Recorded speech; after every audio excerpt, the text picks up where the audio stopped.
Synchronized hair shedding. What is it and should you be worried about it? And here is a video of me last year when I was having a shedding. And now you can see I have full recovery of my hair.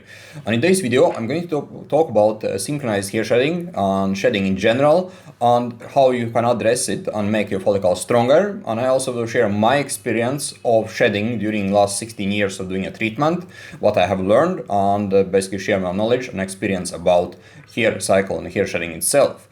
And for you guys who are new to the channel, my name is Alex and I'm previously hair loss sufferer who's able to regrow back my own hair, and I'm also certified trichologist.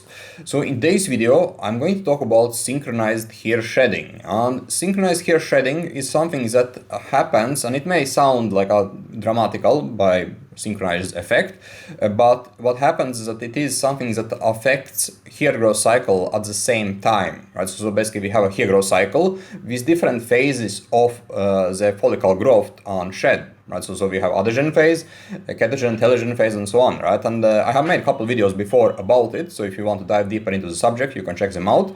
But basically what happens is that, for example, if there is a stressful event that happens suddenly, then a lot of hairs that are in growth phase, they get pushed into shed phases, right? And then they basically fall out. And it happens at the same time, and it can basically affect a large amount of the hair. And something also what can happen is that, for example, if one starts with a growth stimulation or a treatment for hair loss, one starts with it at the same time and it reactivates the follicles at the same time, and that theoretically can have an effect and cause that there is synchronized shed later on. And in terms of the hair growth cycle itself, like it has a duration of 2 to 7 years. Sometimes it can have even longer duration, up to 10 years. And there are techniques and strategies one can do to improve odds of a stronger hair growth cycle, but there is also genetical factors to it. But basically what happens is that when the hair go through that hair growth cycle, usually from my experience of doing a treatment for last 16 years, that synchronized shed is not that dramatical experience, right? I would be much more worried about sheds that happen suddenly because of unknown reasons, or reasons that you notice that there is something wrong. For example, you feel that your scalp is getting more itchy, or you see that there is some internal problems, for example gut issues, and you notice that there is more hair shed. That is much more worrisome than the synchronized shedding, because for example when I have done my treatment for hair loss for last 16 years, I have experienced that there has been some synchronized shed during those years, but usually that shed is very short term, and it is something that I barely notice, right? I just notice that there is a bit more here in my palms when I apply shampoo, for example, and that shed usually lasts for around 1 to 2 weeks.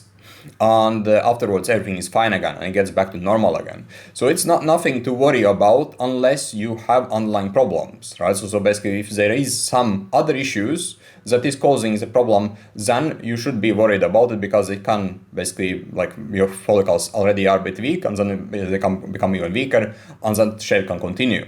Right.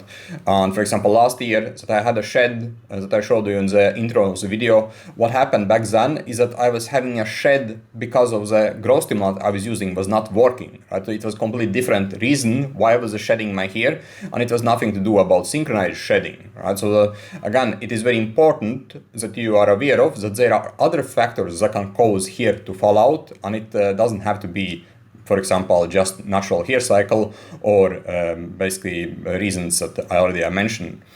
So what is important to understand with shedding and synchronized shed is that synchronized shed should be short-term experience or event, and if the shed continues, then it is likely something else to it. Right, so like for example in my case last year when I had the shed, it was because of minoxidil problems, but it could be also other things. For example, one can, let's say, have a prolonged stress over time that causes shed. One can also have a lifestyle factors, for example lack of sleep over longer time that is causing shed and keeps increasing it, or it could be something that is causing higher DHT sensitivity, for example in your lifestyle or diet or in general, that is causing that you are having a more sensitive DHT, which weakens the follicles over time. And for example, it can be some scalp problems that suddenly happens. Like a typical issue would be, for example, a sunburn on the scalp, and then one has basically weakened follicles because of it, and then they more easily get affected, for example, by other factors, and they shed out. So there are multiple things that can cause hair shedding, and if you need basically help and guidance how to address it, you can get a whole rapid video formal workbook where I have added all the steps you need to recover your own hair. And when it comes to basically addressing hair cycle and making it stronger, right? Because like I said in the beginning of the video, the hair cycle itself can have a duration of 2 to 7 years, but ideally you want to have it as strong as possible, right? And there are things you can do. You can, for example, do sports. Like sports are very important for the hair growth cycle, because if you do a lot of sports, increase circulation, increases oxygen flow to the follicles, which helps to make follicles stronger, which helps follicles to get all the micronutrients it needs, and basically grow faster and be healthy and strong, like I have now, right? And I do a lot of sports. Like what I do is that I have sports every single day. I usually have like a 35 minute to 60-minute workouts every single day, and I have been doing it for years. Like, so basically in the past when I was overweighted, I didn't do sports, and I had so many problems in terms of my hair, in terms of my body itself. And since I solved my overweight problem, I have always been doing sports minimum 5 times a week, right? But I usually try to target every single day of doing some kind of sport. And I do variation for the sports. In some times I would do a cardio, in some times I would do a workout in terms of weightlifting, and I would also do a combination of both of them, right? So basically my goal here is to keep body active, keep it do something on every single day. And the other thing is that what is important, if you do sports, make sure that you do get enough calories, micronutrients, protein, right? Because if you are doing a lot of sports, let's say you are doing it on Olympic level, but you're not getting enough micronutrients, your hair will still suffer. Even if you have a higher circulation, higher oxygen levels, but you're not getting enough micronutrients, it will still be a problem. So you have to be sure that you keep your micronutrients in right state as well. Also when you do sports, right? So you have to adjust them. You have to basically structure and plan out your diet as well. This is very important. And other things that is important is basically to work on your stress, right? So because stress, even if it is a prolonged stress that is kind of not too high, but it is still going on for a very long time, it will still affect your hair growth cycle.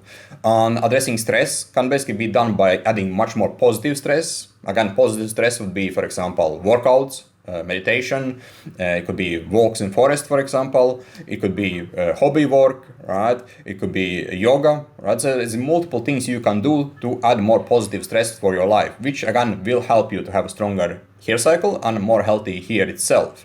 And other thing is that when it comes to the hair itself, right, you have to think about what does hair needs to grow healthy and strong, right? They basically need micronutrients, they do need protein, they need fatty acids, right? So those are important things that you need to also target in your diet, for example, like, so it is important that you see that here on hair recovery, for example, there is a connection, right? So hair itself, they are very sensitive too many factors that can happen. For example, if one gets illness, for example, it can affect the hair growth cycle. If one takes medication, it can affect the hair growth cycle. If one gets too much DHT sensitivity, it can affect the hair growth cycle.